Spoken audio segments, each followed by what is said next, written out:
Welcome to our channel. Today we're diving into the intricacies of one of the most unique aspects of American democracy, the Electoral College. Whether you're a seasoned political enthusiast or a curious learner, we're here to unravel the mysteries behind this pivotal institution. So let's get started. The Electoral College is a process, not a place, and it has been a fundamental part of the U.S. presidential election since the founding of the nation. Established by the Constitution, the Electoral College comprises electors who formally elect the President and Vice President of the United States. But why does it exist and how does it work? Let's break it down.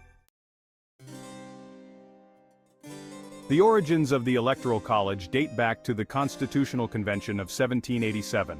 The Founding Fathers faced a challenging task, designing a system that balanced power between populous and less populous states while avoiding the pitfalls of direct democracy. They wanted to ensure that smaller states had a voice, and that the election process remained insulated from potential corruption. To achieve this, they devised the Electoral College, a compromise that combined elements of direct election by the people and selection by Congress. This innovative system has been in place ever since, adapting over time but maintaining its core principles. So, how exactly does the Electoral College work? Every 4 years, voters in each state cast their ballots for president and vice president. However, they are not directly voting for the candidates. Instead, they are choosing a slate of electors pledged to those candidates. Each state has a number of electors equal to its total number of senators and representatives in Congress. For example, a state with 2 senators and 10 representatives has 12 electoral votes. There are a total of 538 electors, and a majority of 270 electoral votes is required to win the presidency. Who are these electors and what do they do? Electors are typically loyal party members selected by political parties within each state. On election day, when you vote for your preferred candidate, you are actually voting for the electors pledged to that candidate. After the general election, these electors meet in their respective states to cast their votes for president and vice president. These votes are then sent to Congress, where they are officially counted in a joint session held in January.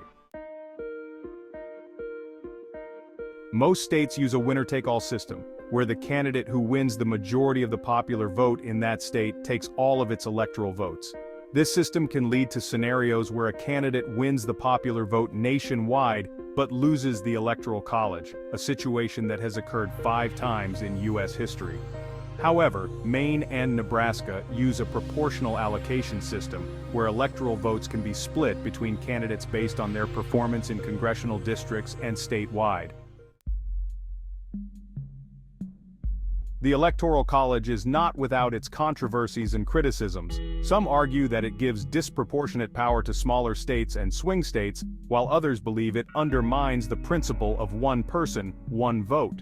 Critics also point to instances where the Electoral College has produced a president who did not win the popular vote.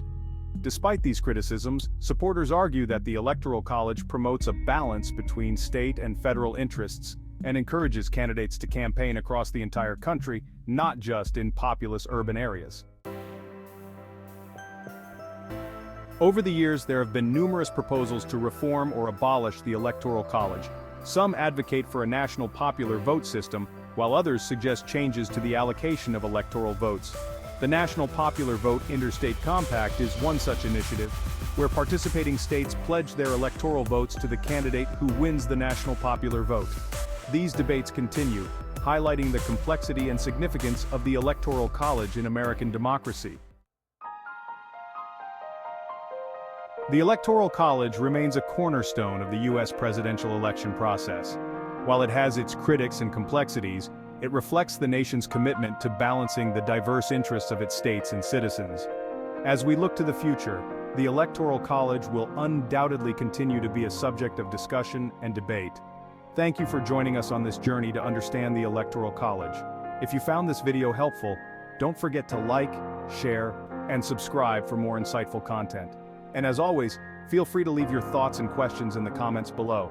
Until next time, stay informed and engaged.